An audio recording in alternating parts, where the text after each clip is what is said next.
Bonjour à tous et bienvenue à notre webinaire Beyond Trust. Donc ce webinaire va durer environ 45 minutes. Donc nous commencerons par une présentation rapide de Cerberus et de nos activités. Puis nous passerons à Beyond Trust sur le marché de la gestion des accès et des comptables privilèges. Ensuite, nous enchaînerons sur la découverte de la plateforme PAM de Beyond Trust, suivi d'un focus sur la solution Endpoint Privilege Management. Et enfin, nous passerons à une démo live de la plateforme à l'issue de laquelle vous pourrez nous faire part de vos questions.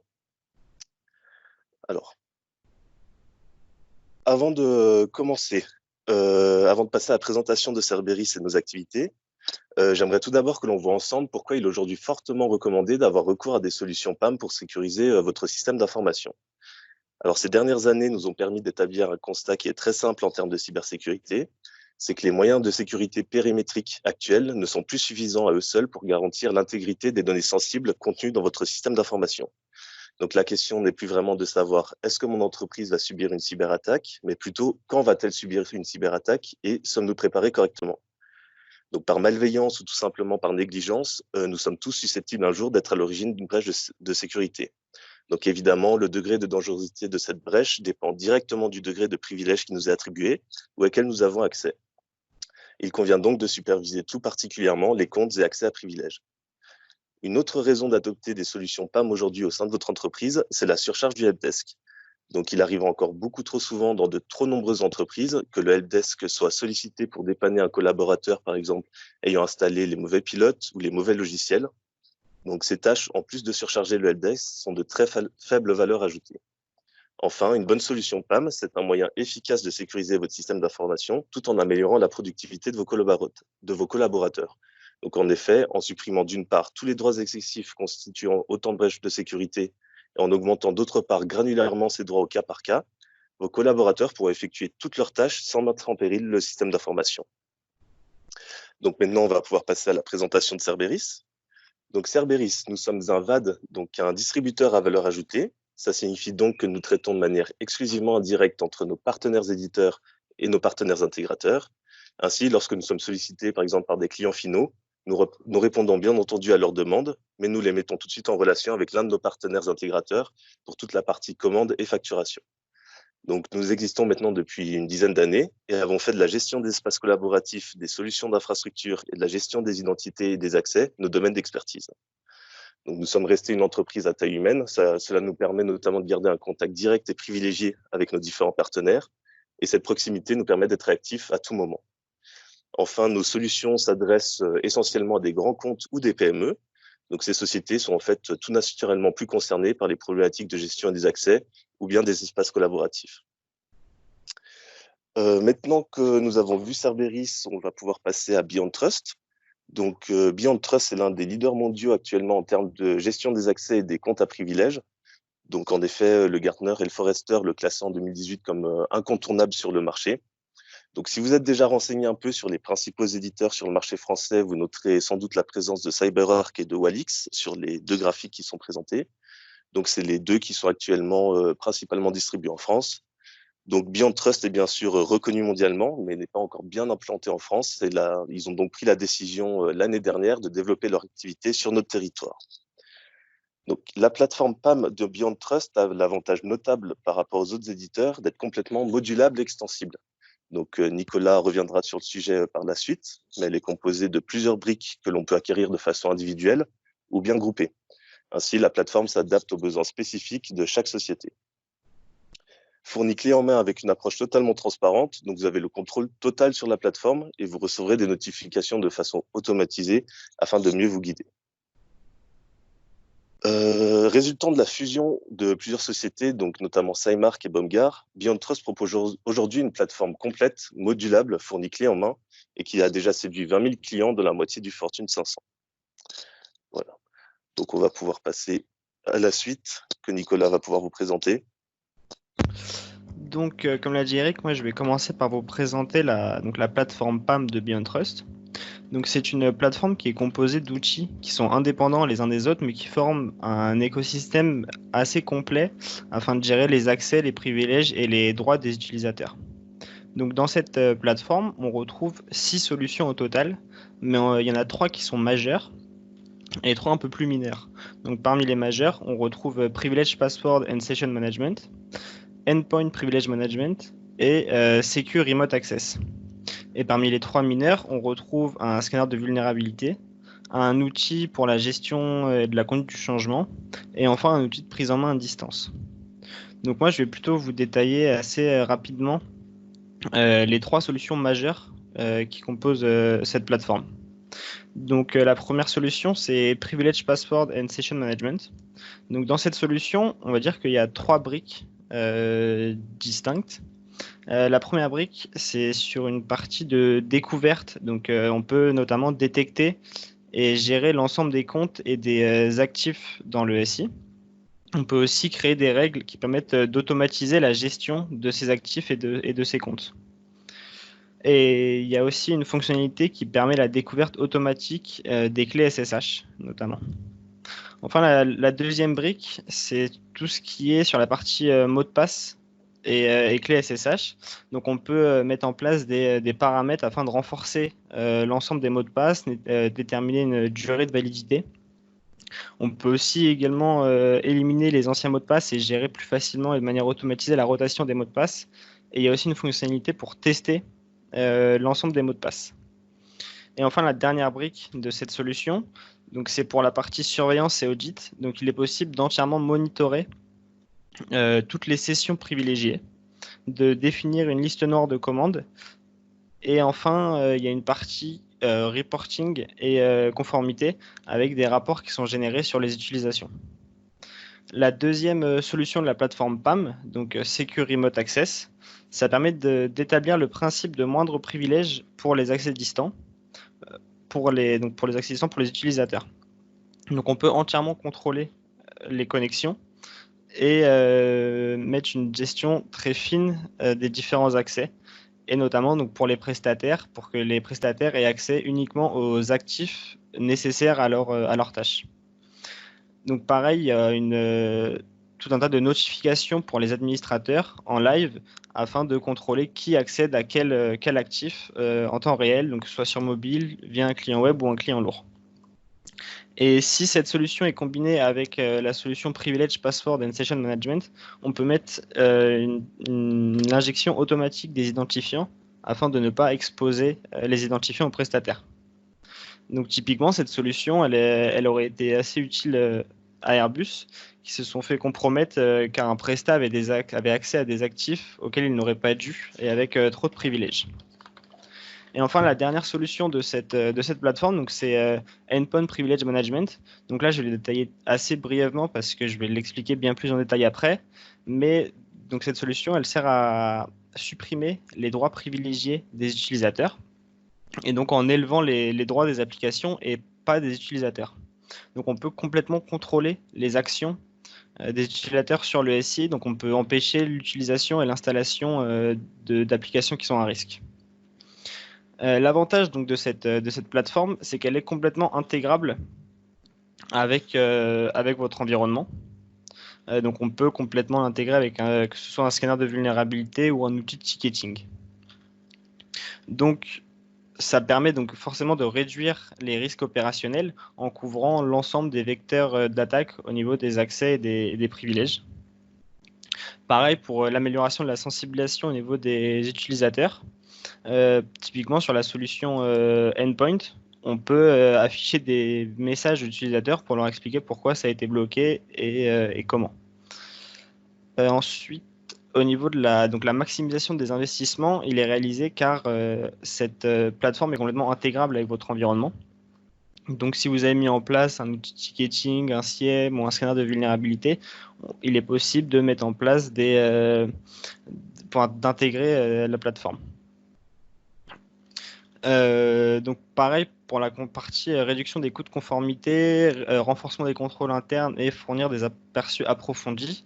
Donc dans l'ensemble des solutions, il y a des possibilités de reporting assez complets, que ce soit pour générer vos propres rapports ou des rapports qui sont déjà préétablis par BeyondTrust.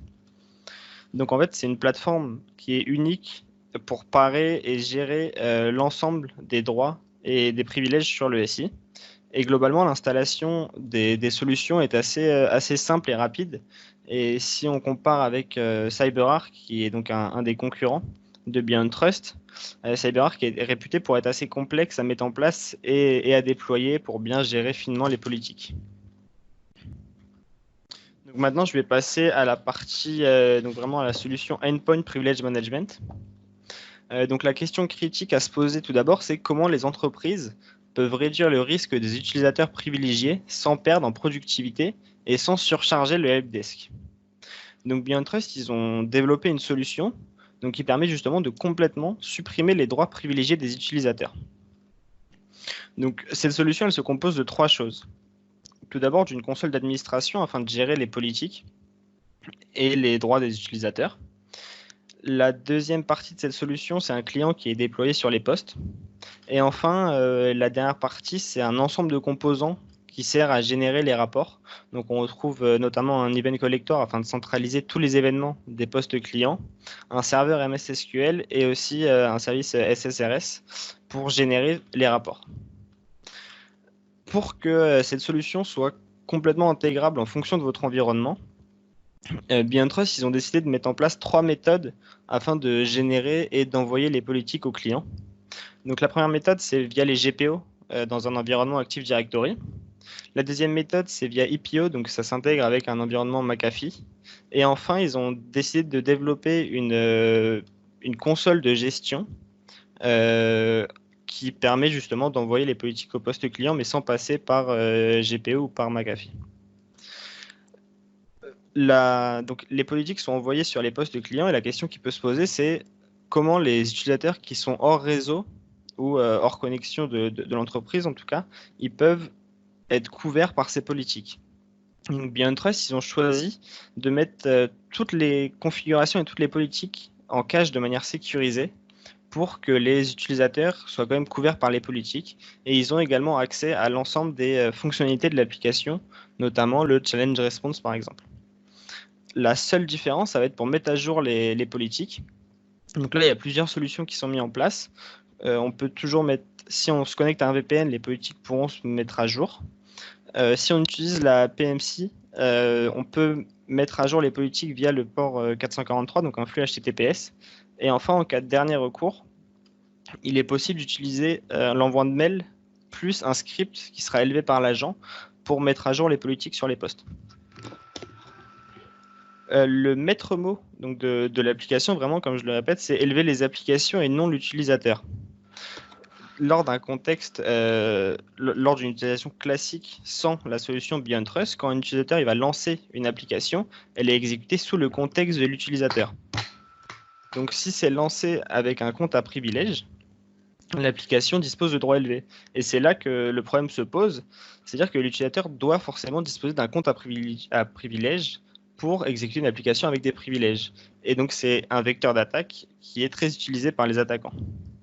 Donc maintenant, le principe avec la solution BeyondTrust, c'est quand une application est lancée, le client va intercepter l'ouverture de l'application. Il va récupérer tout un tas d'informations comme l'utilisateur qui la lance, ses groupes, d'autres informations sur l'application elle-même comme l'éditeur, un hash de l'application, enfin tout un tas d'informations. Il va comparer avec ces politiques qui sont mises en place sur les postes et en fonction de ces politiques, il va il va agir en conséquence, il va prendre une décision selon les règles. Donc, ça peut être tout à fait de ne rien faire, en fait, de laisser le contexte de l'utilisateur pour l'application. On peut aussi décider de bloquer complètement l'exécution de l'application et on peut également élever les droits de l'application en injectant un token d'administrateur à cette application. Donc, c'est l'application qui est modifiée, donc qui voit son contexte s'élever, mais pas l'utilisateur. Donc maintenant, au niveau des fonctionnalités, donc on peut gérer les applications en mode whitelist ou blacklist en fonction de vos besoins, et on peut définir différents niveaux de contrôle et d'audit en fonction des groupes d'utilisateurs.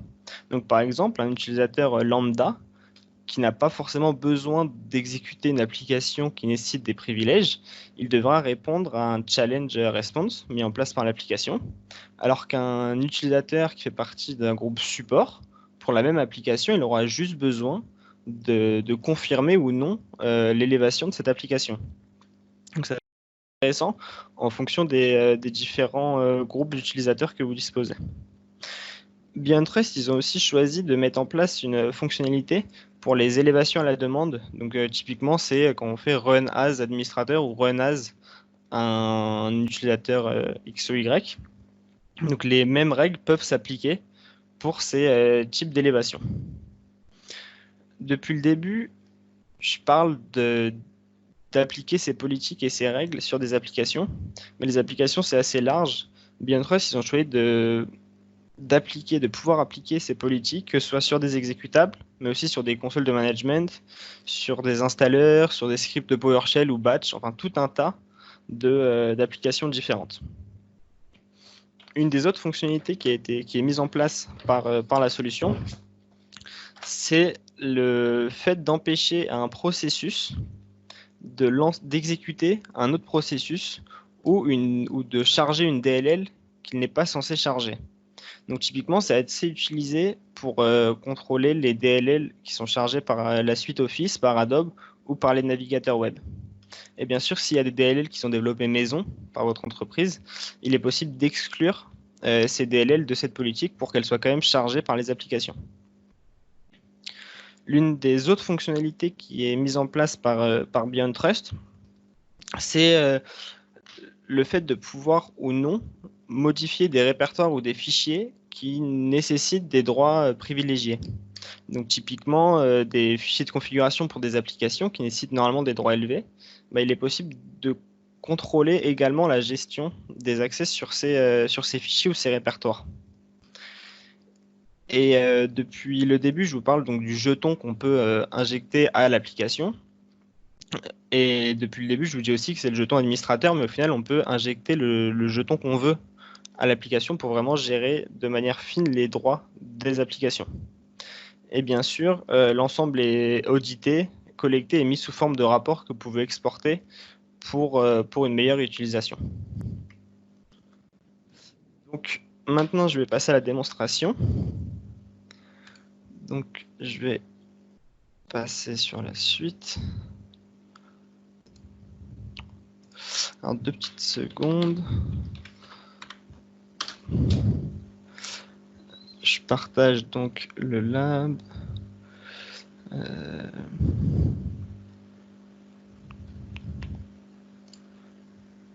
Donc là, normalement, vous voyez un client Windows 10, une VM Windows 10. Oui. Oui, c'est bon. D'accord, donc la démonstration, elle va se passer de cette façon. Tout d'abord, je vais vous montrer le fonctionnement de l'OS sans la solution BeyondTrust. Ensuite, je vais vous présenter la console d'administration quand ça se passe via les GPO. Et ensuite, je vais vous montrer un peu le fonctionnement quand on veut bloquer une application notamment. Et pour finir, je vais vous montrer les rapports, sous quelle forme sont présentés les rapports. Donc là, je suis un utilisateur qui n'a pas de droit particulier, qui n'a pas de compte administrateur. Donc typiquement, j'ai envie d'installer Skype sur mon poste. Donc là, voilà, j'ai un user account control qui est demandé et je dois renseigner un compte avec des privilèges pour pouvoir installer cette application. Donc c'est assez problématique parce que de 1, ça fait perdre en productivité. Si on doit installer une application dont on a besoin, il faut appeler le helpdesk ou générer un ticket en fonction de la politique qui est mise en place. Donc idem pour l'application NT-Lite. Enfin voilà, dès qu'une application nécessite des privilèges, on est demandé à rentrer un compte à privilèges. Et c'est là que ça pose problème. Donc maintenant, je vais me rendre au niveau de la console de gestion.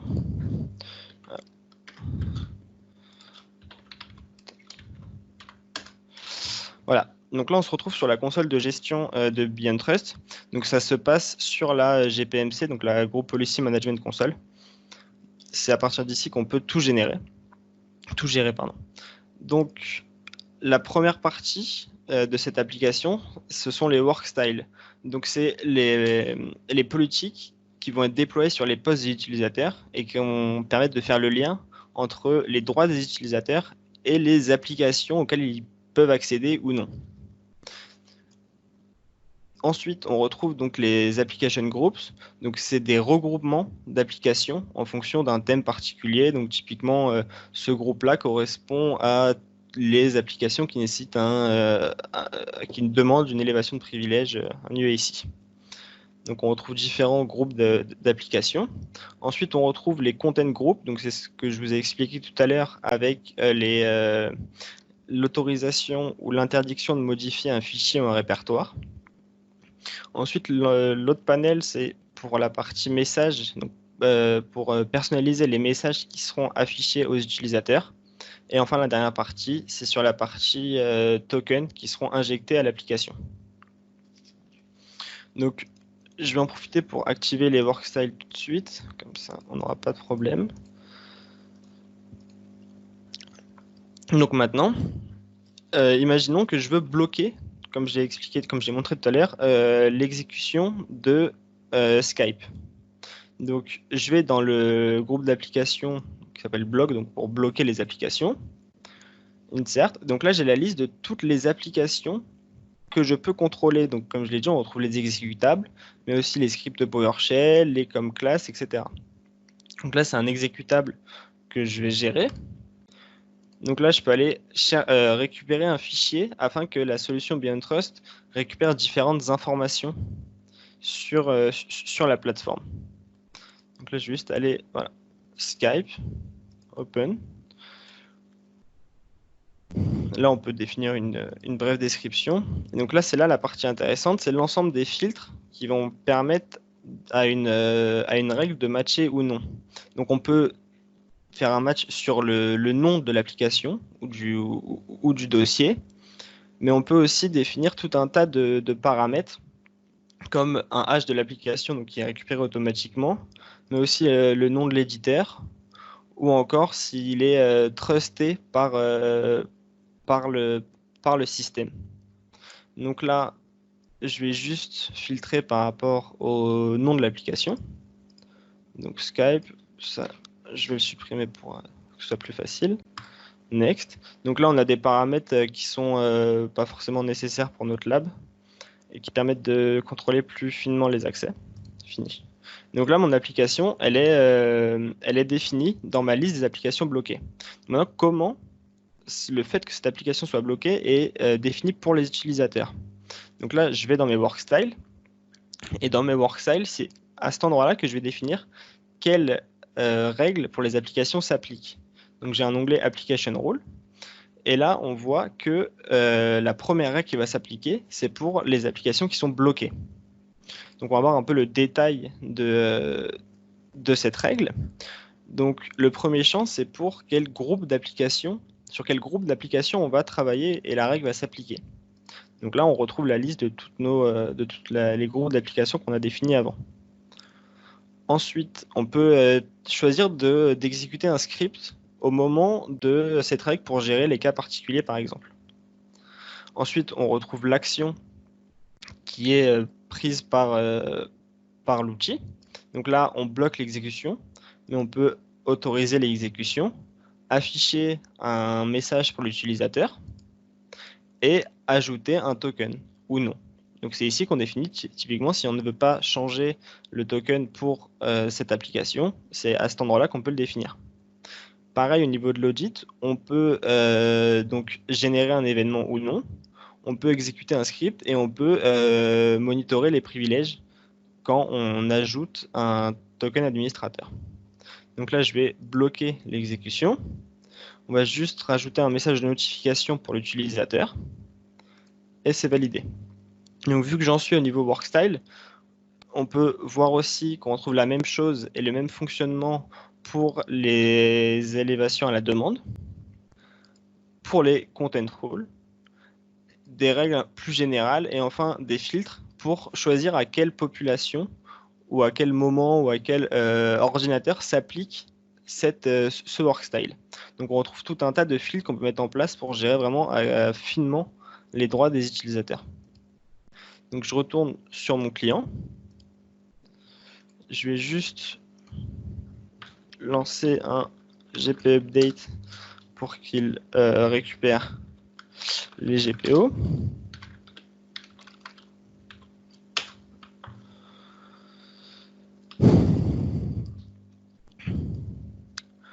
S'il veut les récupérer, c'est bon. Donc là maintenant, si j'exécute Skype, voilà, on voit que j'ai une notification qui s'affiche comme quoi l'exécution a été bloquée par l'outil.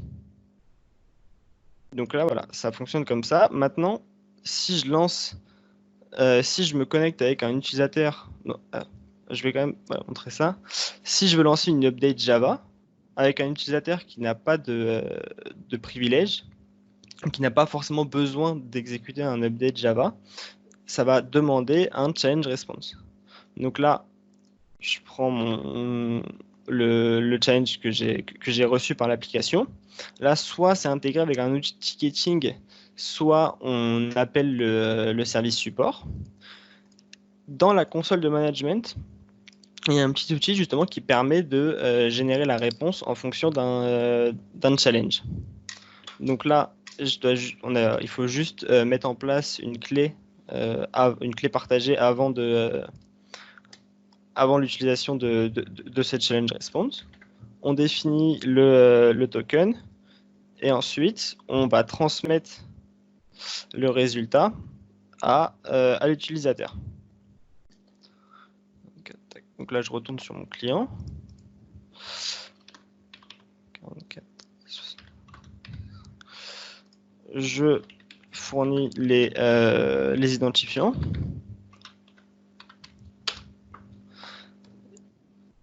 Et là, bon, ça n'a pas marché, mais normalement, je vais peut-être changer d'application. Voilà. Donc là, je refais pareil. Excusez-moi pour ce petit imprévu.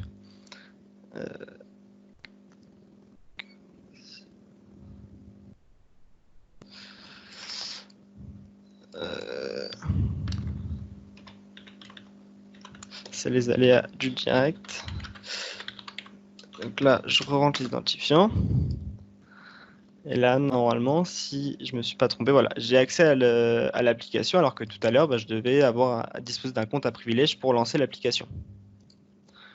Donc maintenant, si je dispose d'un compte qui a besoin fréquemment d'effectuer des actions avec des applications qui nécessitent des privilèges, je vais vous montrer que le fonctionnement de l'application, il est assez différent. Donc là, je vais juste me connecter avec un autre utilisateur.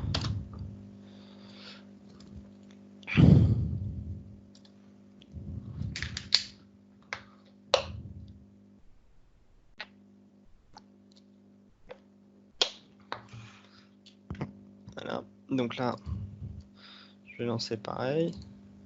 Daylight.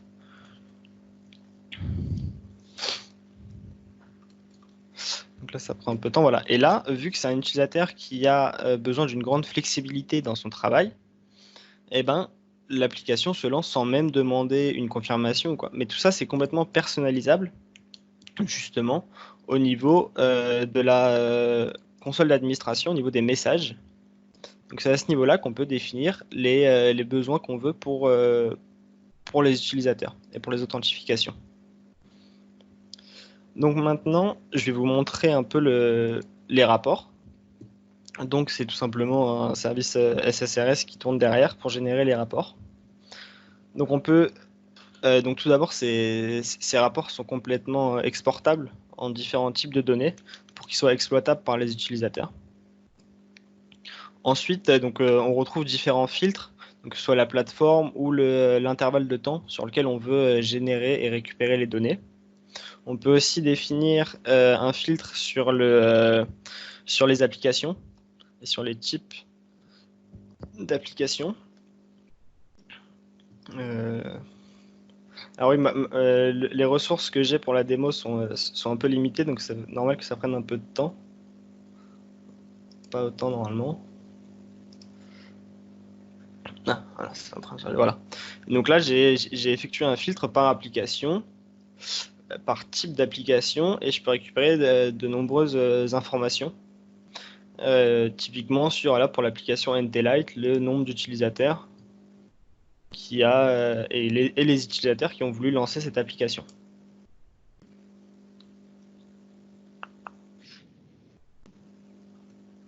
Un peu long, mais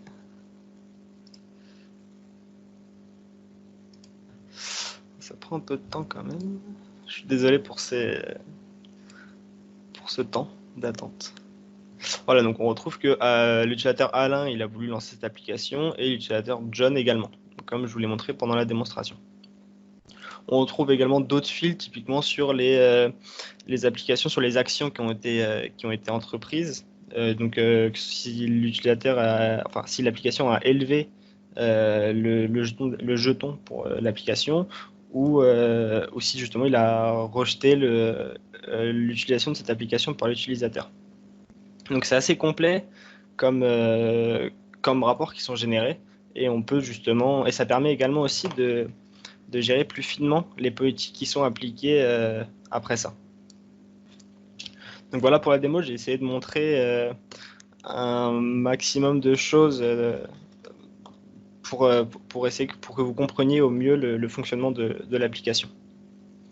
Donc maintenant, si vous avez des questions sur l'application, sur BeyondTrust, vous pouvez poser vos questions.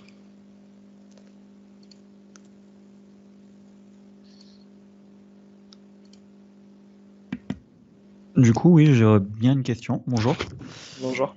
Par rapport à la mise en place des politiques, on a pu voir que vous en aviez mis un certain nombre en place, mais est-ce qu'il y a la possibilité de, par exemple, si je veux le déployer nouvellement dans mon entreprise, il y a un package, il y a quelque chose qui me permet de faire ça simplement, d'automatiser ou ce genre de choses? Alors, tout à fait. Donc, je vais juste représenter. Voilà. Quand on est dans la console de management, par défaut, donc il n'y a rien, mais il est possible d'importer des workstyles et l'ensemble des configurations que vous voulez. Donc, ce serait des templates. C'est des templates qui sont mis en place par BeyondTrust pour que quand vous mettez en place cette application, vous ayez déjà une base qui soit une base assez solide justement et qui a été que BeyondTrust a créé en fonction de ces différents déploiements. Donc là, pour importer un template, c'est assez simple, hein. Je vais sur ma console, je fais import template et là j'ai différents templates qui sont déjà prédéfinis. Et là, typiquement, ce que je vous ai montré, c'est le template Quick Start for Windows qui est mis en place. Donc c'est assez facile. Et après, il est aussi possible d'auditer les actions des utilisateurs pour savoir quelles applications sont utilisées ou non par les utilisateurs. Pour après créer des politiques assez claires et qui répondent à votre besoin. Très bien. Donc on peut imaginer bloquer toutes les applications sur un certain temps ou au moins simplement être en mode audit pour ensuite mettre une restriction derrière. C'est ça. Ok, merci beaucoup. Si vous avez d'autres questions. Oui, bonjour. Est-ce que ça correspond au produit Avecto dont j'ai entendu parler dernièrement? Oui. Oui, okay, c'est ça. Okay. Nous, on serait intéressés par ce genre de produit essentiellement pour les utilisateurs à privilèges, hein, administrateurs, développeurs, pour pouvoir installer des applications sur leur poste.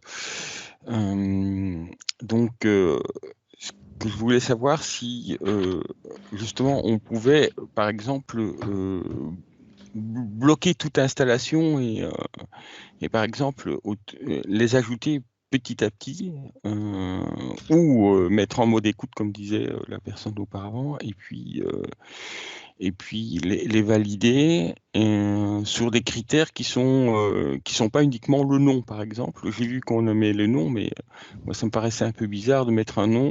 Si on change le nom, est-ce que ça bloquait ou pas le nom du fichier et donc plutôt passer dans un mode où on définit un certain nombre d'applications qui sont autorisées et pas les autres. Alors pour répondre à votre question déjà, donc pour bloquer toutes les applications, on peut utiliser des expressions régulières au niveau des filtres pour que l'ensemble des applications soit bloqué par exemple. Et ensuite en fonction donc dans la définition des applications, donc je vais vous le remontrer. Voilà. Next. Voilà. Donc là, c'est l'ensemble des filtres qu'il est possible de mettre en place. Donc là, moi, je vous ai montré par le nom parce que pour la démonstration, c'était plus simple et plus rapide. Mais on peut également, donc si c'est une application, si vous avez le hash de l'application, et même Mhm. c'est récupéré par l'application, par la solution Beyond Trust. Mhm. Donc, on peut, si le hash ne matche pas, typiquement, l'application ne sera pas lancée, même si le Mhm. nom de l'application est le même. Pareil pour la partie éditeur, on récupère le nom de l'éditeur. S'il ne correspond pas à ce qui est défini, à ce qui a été récupéré, Mhm. l'application ne se lancera pas. Et Mhm. tout un tas d'autres fils qu'il est possible de mettre en place. Je ne sais pas si ça répond à la question. Oui, ça répond mieux, effectivement. Voilà. Le hash, effectivement, c'est très restrictif parce que dès Ouais. qu'il y a une mise à jour, Oui, c'est ça. Et on peut on sera aussi filtrer. refusé. On peut filtrer sur la version, avec la version minimum ou la version maximum qui est Ah oui. autorisée. Donc c'est assez complet au niveau des filtres et on peut correspondre vraiment assez finement au lancement de l'application. Est-ce qu'on peut demander à ce qu'une machine enfin, une application soit signée par un éditeur, par exemple, qu'il y ait un Oui, certificat appliqué? Parce que on peut dire qu'on est un publisher, mais pas spécialement qu'on est l'application signée par l'éditeur. alors oui, on peut. En tout cas, je l'ai déjà vu mis en place. Après, où c'est exactement, je pourrais plus le dire, mais je sais que c'est possible de le mettre en place. Je vais bien vérifier cette information et je reviens vers vous pour vous répondre plus clairement avec Hmm. une explication un peu mieux. Ok. Et dans les work styles, alors, là où on voit all user, high flexibility, medium et Oui. low, on peut en quelque sorte les renommer pour définir nos propres profils. Oui, bien sûr, on peut complètement créer un work style de zéro pour Mhm. que ça corresponde à ce qu'on veut exactement. Donc là, c'est ce que j'ai importé des templates fournis par Beyond Trust, mais on Mhm. peut tout à fait créer nos propres work styles. Ok.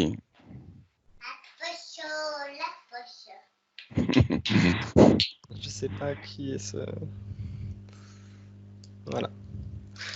Est-ce que vous avez d'autres questions sur la solution?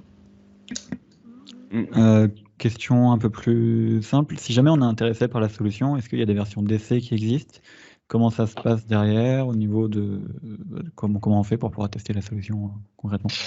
Alors, je sais qu'on peut demander une démonstration à Beyond Trust. Après, je pourrais pas répondre s'il y a une version d'essai de typiquement 90 jours pour pouvoir tester la solution. Mais je vais me renseigner. Et pareil, bah, je reviendrai vers vous avec une réponse claire là-dessus. Oui, parce que je pense que enfin, pour nous, la solution est assez intéressante. Il faudrait quand même la prototyper. Oui, bien sûr. Euh, et ça peut prendre un certain temps à prototyper, hein. C'est pas quelque Oui, chose qui ça. est évident, parce qu'en fait, il faut faire intervenir pas mal de gens dans l'entreprise pour définir leurs besoins. Et donc, voilà, ça on aurait besoin de faire avant de pouvoir valider ce genre de solution. Ok. Bah, je vais me renseigner et j'enverrai un mail avec les informations concernant voir s'il y a une période de test possible ou non pour l'application. Et dernier point, le prix d'une licence, est-ce que ça se fait ça se fait par poste, par utilisateur, comment on Oui, définit? ça se fait par poste et voilà, c'est un système de licence par poste qui est renouvelable évidemment. Après, pour le détail exact des prix, je les ai pas en tête. Ça, c'est. Voilà. Mais Alors, pareil, je peux me renseigner, voir comment ça fonctionne derrière. alors, pour tout ce qui est niveau pricing, etc., je vous invite donc à remplir notre formulaire de contact depuis notre site internet en nous décrivant pour combien de postes c'est exactement et tout ce genre de détails. Et puis on revient vers vous tout de suite avec les informations concernées. Ok. Donc, on n'est pas obligé de prendre tous les postes qui sont. Je suppose que ça s'adosse à un Active Directory. Nous, effectivement, serait intéressé par une partie simplement de la flotte. Hein. C'est la flotte des utilisateurs privilégiés qu'on appelle, mais pas spécialement de l'utilisateur classique qui lui est déjà pas mal verrouillé par les GPO, des choses comme ça. C'est uniquement vraiment des utilisateurs particuliers. Hein. C'est qu'une petite partie. Est-ce que c'est adaptable à ce genre de situation? Oui, bien sûr. Donc, les workcells, comme je vous l'ai montré tout à l'heure, on définit des filtres pour savoir à quels utilisateurs et quelles machines ils seront appliqués. Donc là, on peut définir vraiment assez finement à qui sera appliquée justement ces politiques. Donc on peut très bien imaginer que ça ne s'applique qu'à une petite partie, qu'à un petit public et une petite partie des utilisateurs. Ok. Ça demande l'installation d'un agent ou, oui, bien, oui. Il y a un agent qui est déployé sur les postes des utilisateurs. Ok.